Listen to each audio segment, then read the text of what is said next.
het 'n vraag om vir jou te vra vanoggend. Was jy al regtig dors? Regtig dors vir water, dankie oom. Ek praat van regtig, jy het water nodig. Is daar iemand wat vanoggend dors is? Lekker water, né? Dis koel, dit is so lekker koel. Nie yskaswater nie, ek praat van daai water wat jy net so kan drink. So, hy's perfek. Hy gaan af, daar's nie moeilikheid nie. So dors dat jy nie meer kan sweet nie, of jou lippe begin bars. Ek praat van regtig dors, jy het ure laas water in jou liggaam gehad, en daar is nie meer nie. En later as jy ook nie meer genoeg water kry nie, uiteindelik gaan jy begin met 'n kopseer en lighooftig begin voel. Ek is seker ons almal het dit al ergens ervaar. Ek het met my voorbereiding 'n storie gelees van iemand wat so desperaat later was vir water en uiteindelik by water uitgekom het en dit was eintlik afgryslik waar die persoon sê, ek het my gesig in die water gedruk en my tande gebruik om die vuile goed die water deur te sif. Met ander woorde, so desperaat, die persoon het baie siek geword, so desperaat, ek sal enigiets doen, net vir 'n bietjie water.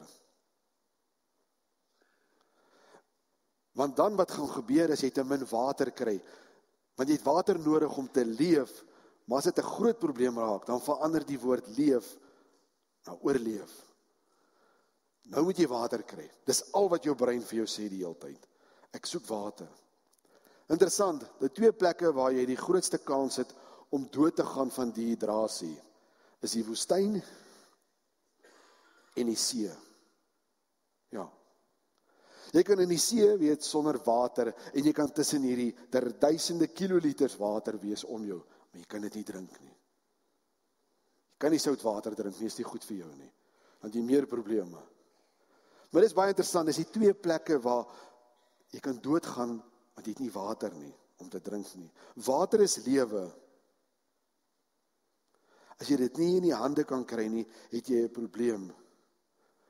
En miskien weet jy dit nie, al is die Here Jesus die lewende water, hy het as mens nodig gehad om water te drink. Hy het nodig gehad om ook water in sy liggaam te kry. En ek wil vanoggend 'n skrif met jou deel, waar die Here Jesus water nodig gehad het. So 'n lang stukkie skrif, ek wil hê jy moet hom saam met deurstap. Terwyl ek hom lees, skets vir jou hierdie prentjie van wat hier gebeur. Dis 'n redelike bekende teks, maar kyk bietjie weer baie mooi wat daar gebeur en dan gaan ons gesels daaroor. Ons kyk na Johannes 4 van vers 1 tot 19. Toe Jesus verneem dat die Fariseërs gehoor het, hy werf en doop meer disippels as Johannes. Hoewel Jesus self nie gedoop het nie, maar sy disippels, het hy Judea verlaat en weer na Galilea vertrek. Hy moes egter deur Samaria gaan. Hy kom toe by 'n dorp in Samaria met die naam van Sigar, naby die stuk grond wat Jakob aan sy seun Josef gegee het. Dit is waar die fontein van Jakob was. Uitgeput van die reis, het Jesus net daar by die fontein gaan sit. Dit was ongeveer die 6de uur. Daar kom toe 'n vrou uit Samaria om water te skep. En Jesus sê vir haar, geef my water om te drink. Sy disippels was reeds weg dorp toe om kos te koop. Die Samaritaanse vrou sê toe vir hom, hoe is dit moontlik dat u wat 'n Jood is, vir my 'n Samaritaanse vrou water vra om te drink? Jode meng immers nie met Samaritane nie. Jesus het daar geantwoord, as jy van die gawe van God geweet het, en wie dit is wat vir jou vra, gee vir my water om te drink, sou jy hom gevra het, en hy sou vir jou die lewende water gegee het. Die vrou sê toe vir hom, meneer, u het nie eers 'n skepting nie, en die put is diep. Waarvandaan kry jy dan die lewende water? U is tog die belangriker as ons vader Jakob nie? Hy wat die put aan ons gegee het, en selfs daaruit gedrink het, en ook sy seuns en sy vee. Jesus het haar geantwoord, elkeen wat van hierdie water drink, sal weer dors kry. Maar wie van die water drink wat ek hom gee, sal tot in ewigheid nooit dors kry nie. Die water wat ek hom gee, sal in hom 'n fontein van water word, wat opborrel tot die ewige lewe. Die vrou sê toe vir hom, meneer, gee vir my van hierdie water, sodat ek nie dors word, en hierheen hoef te kom om te skep nie. Hy sê vir haar, gaan roep jou man en kom terug hierheen. Die vrou het hom geantwoord, ek het nie 'n man nie. Jesus sê vir haar, jy's reg, 'n man het jy nie, want jy het 5 mans gehad, en die een wat jy nou het, is nie jou man nie. Jy het die waarheid gepraat. Die vrou sê toe vir hom, meneer, ek sien dat u 'n profeet is. Dit is 'n relatiewe bekende gedeelte. Jesus en die vrou by die put, Johannes 4, waar hulle twee in 'n gesprek is. En ons gaan 'n bietjie kyk oor wat is God se hart in hierdie situasie. Ek wil hê jy moet vandag 'n bietjie sien, maar wat gaan in die Here Jesus se hart aan oor my en jou? En as jy na hierdie toneel van ver af kyk, wil begin daarby, dan sien jy 'n man en 'n vrou by 'n put, en dan gebeur nou nie jy's veel nie, hulle twee gesels met mekaar, en dit beteken nie jy's veel nie, twee mense wat mekaar gesels, as jy by die werk is en daar's 'n waterfontein, twee mense staan daar en gesels, en een kry 'n glasie water, wat beteken dit? Kom ons kyk 'n bietjie, wat maak dit so interessant? Kom ons stap saam deur hierdie teks. Vers 4 sê, die Here Jesus moes deur Samaria gaan.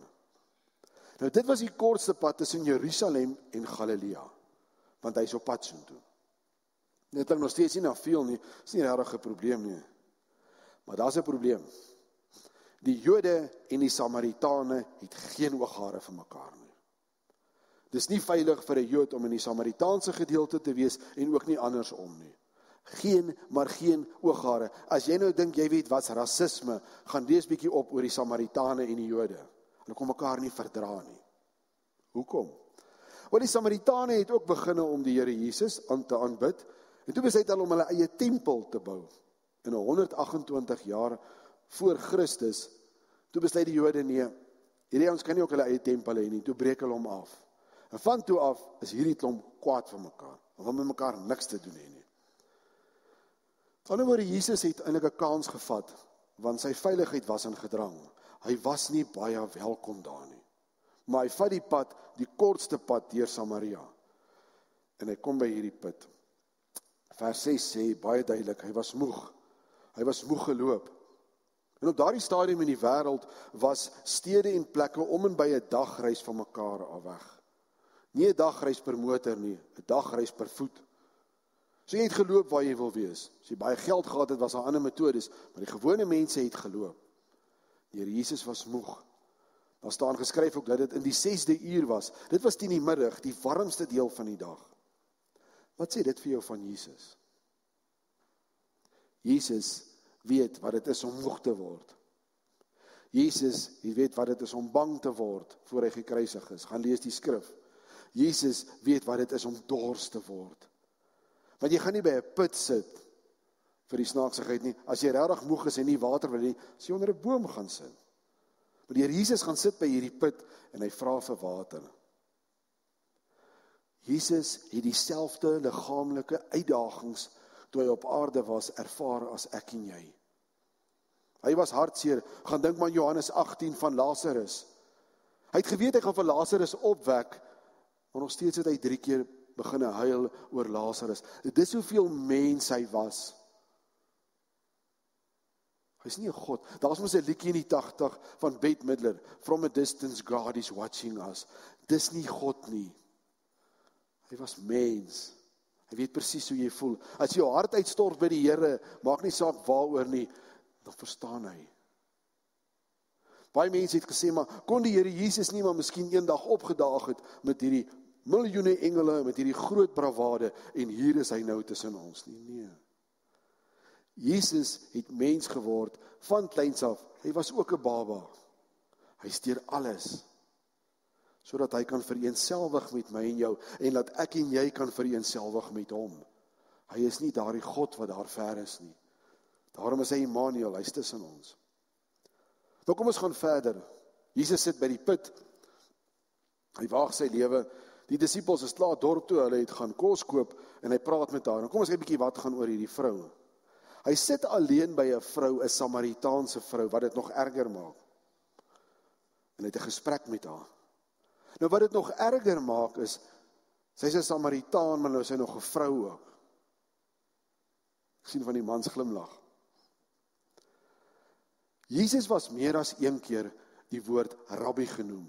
Mense het hom maar begin erken as leermeester, want dis wie en wat hy is. En in daardie tyd, as iemand die erkenning kry dat hy 'n leermeester is, mag hy nie eens in die publiek met sy eie vrou gesien word nie. Of met haar praat nie. Dit het net nie so gewerk nie.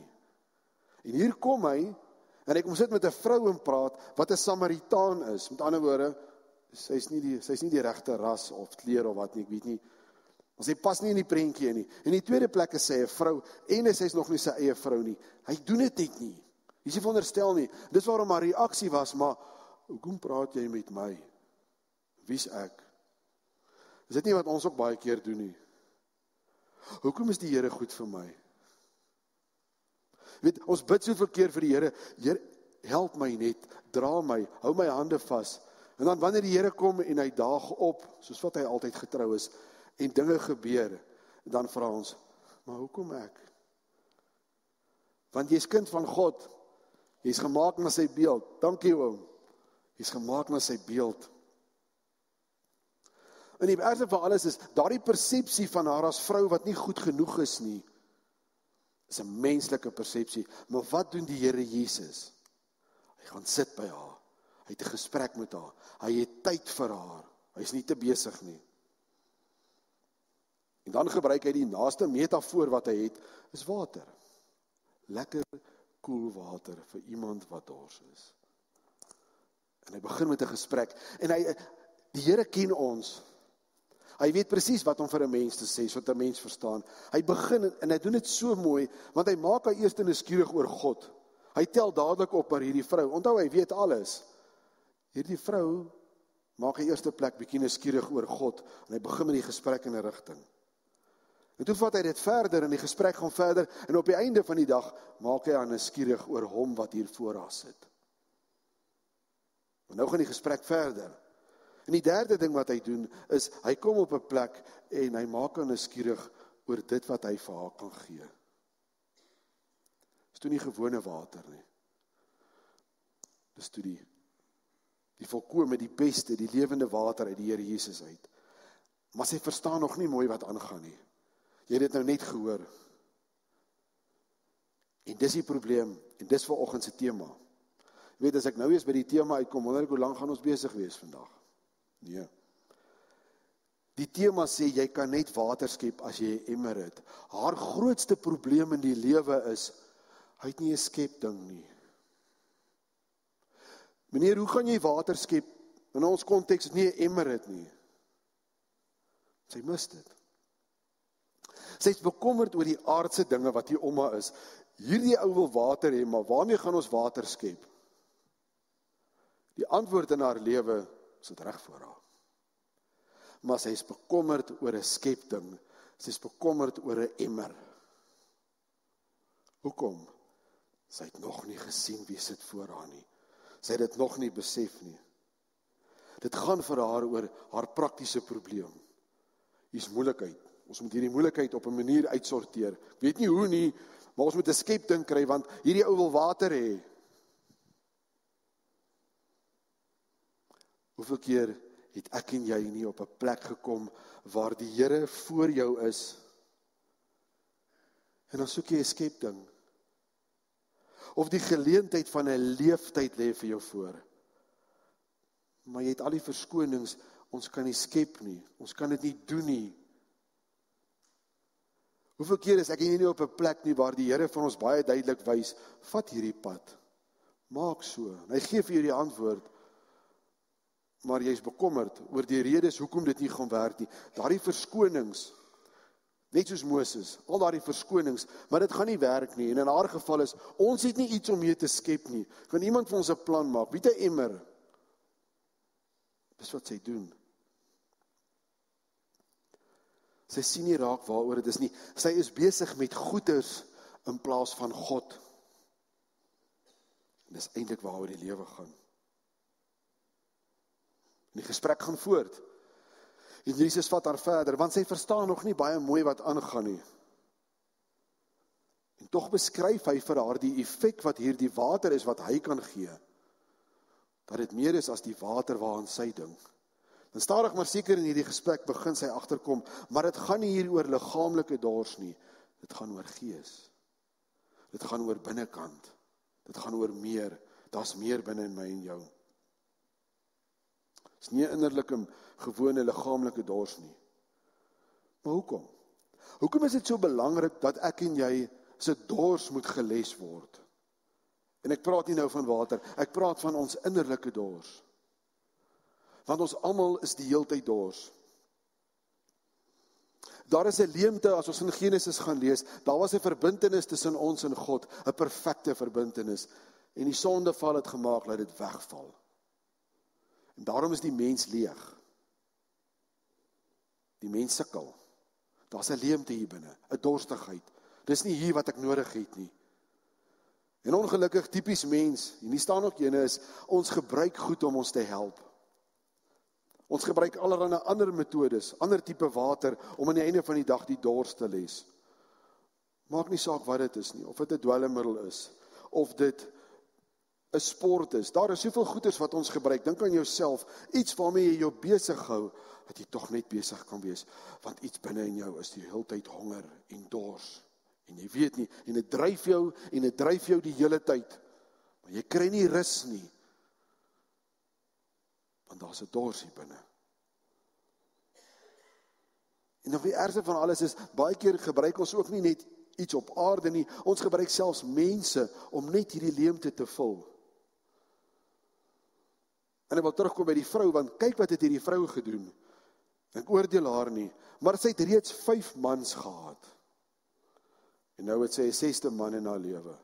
Ek oordeel haar glad nie, maar wat ek hier sien is 'n individu wat skree as gevolg van 'n leemte. 5 mans. Want onthou, 'n man was 'n belangrike deel in daardie tyd. 'n Man het jou waarde gegee as 'n vrou. Jy kon niks besit nie. Mans het veroorsaak dat jy 'n identiteit het. Daarom moet wanneer 'n man oorlede was, moes sy broer daardie vrou gevat het. Anders het sy geen bestaansreg nie. En hierdie arme vrou het al 5 mans gehad. Maar sy kry nie hierdie dors gevul nie. Want dit is leeg. Dit moet vreeslik wees. En hoeveel dors het ek en jy nie? Hoeveel leeg het ek en jy nie binne in ons nie? Daar is leemtes in mense wat niks gevul sal kry nie. Niks. Daar is absoluut niks nie. En hierdie vrou het haar bes probeer. Maar wat is die mooiste van wat Jesus doen? Jesus sê vir haar, maar jy het reeds 5 mans gehad. Jesus sê vir haar, ek weet waar jy is. Ons kon eintlik hierdie preek 'n ander tema gemaak het. Ons kon hom gemaak het, die Here ontmoet jou waar jy is, want dis wat hy gedoen het daai oggend, of daai middag. Hy weet wat in haar lewe aangaan, maar hulle het nog nie 'n gesprek nie. Hy het geweet wat gaan gebeur, hy het spesiaal daar gaan sit, om haar te ontmoet, want sy is vir hom belangrik. En hy weet presies deur wat sy gaan, en hy identifiseer dit dadelik vir haar. En die laaste teks wat ons gelees het vanoggend is, sy erken dadelik, hy is 'n profeet. En daar gaan die liggie aan. Hier is iemand andersters. En wat is haar reaksie? Sy weet van haar tekortkoming. Iemand kom en sê vir haar uiteindelik, jy het 'n probleem. Ek is hier vir jou, ek het vir jou lewende water. En sy is dadelik na die dorp toe, en sy gaan vertel al die mense, as jy die res van die hoofstuk lees, wat het presies gebeur met haar en die man. En sy sê ook, as jy verder gaan lees, dat sy het vir die mense gesê, is dit nie dalk die Christus hierdie nie? Wat van haar lig aangegaan. Sy het vir die eerste keer in haar lewe iemand gekry, wat sien wat binne in haar aangaan. Wat sy leemte het sy. Wat sy geestelike water het sy nodig. En dan vra ek jou vanoggend, met watter leemte sit jy? Ek werk met baie mense in hierdie gemeente en dis die voorreg van 'n leeftyd. En ek stap 'n pad met baie mense deur baie seer en tekortinge. En dis wonderlik. En ek het my eie ook, en ek het al my eie met julle gedeel. En dit sal altyd daar bly. Daardie leemte en daardie dorstigheid sal nie weggaan nie. Totdat jy aan die einde van die dag oorgee. Is dit nie hoe ons baie keer maak? Jy gaan dokter toe en dan sit jy by die dokter. Ek word nog ongelukkig met mense wat dit doen. Dan gaan sit jy by die dokter. En dan kom die persoon na die tyd na, en wat het die dokter gesê? Nee, ek is nie tevrede met daardie dokter nie, want hy het nie vir my gesê wat's fout met my nie. Dan soos, het jy vir hom gesê wat die simptome is? Nee, hy moet mos weet. Hy is mos geleerd. Regtig, dis hoe mense redeneer. En dis waaroor dit gaan. Jy moet partykeer oorgee en jou trots los en sê, Here, ek het hierdie water nodig, ontsaglik. Die eie ek moet sterf. Want dan kan ek en jy beginne om water te skep, en dan ewe skielik in my persoonlike lewe het ek 'n emmer. En bietjie vir bietjie kan ek saam met die Here water skep. Ek wil afsluit, die laaste mooiste ding wat die Here Jesus hier gedoen het is, hy wou saam met haar water drink. Hoekom is sy by die put? Goeie vraag. Nog 'n ding is, vrouens het in die oggende vroeg die water geskep. Nie in die middel van die dag nie. Sy is put toe. Hy is put toe. Hy het geweet wat nodig is. Hy weet presies wat in jou lewe nodig is. En daar's tye wat ek en jy moet oorgee en saam met die Here gaan sit. Nou emmertjie uithaal, klein word en sê, Here, kom ons begin om my emmertjie vol te maak. Want ek kan nie meer vorentoe gaan nie. Ek het u water, die water van die lewe nodig. Amen. Kom ons bid saam. Here, ons kom vanoggend en dan besef ons, U is die water van die lewe. U kan fonteine uit ons uitlaat borrel. Ons voel nie altyd so nie. Dis nie wat vandag op ons planne is nie, maar ons sit vanoggend voor U en dan bid ons, hier is ek. En dan wil ek vra soos daardie vrou, Here, gee vir my ook van hierdie water, sodat ek nie weer dors sal word nie. En ons dank U, Here Jesus. Ons dank U dat U by elkeen van ons by die put sal gaan sit en sê, jy is myne. Ek is lief vir jou. Want daar was 'n houtkruis en daarom sal ek sing. Ons dank U, Here, vir U goedheid en U guns. En ons harte is dat U ons nooit sal miskyk nie. Amen.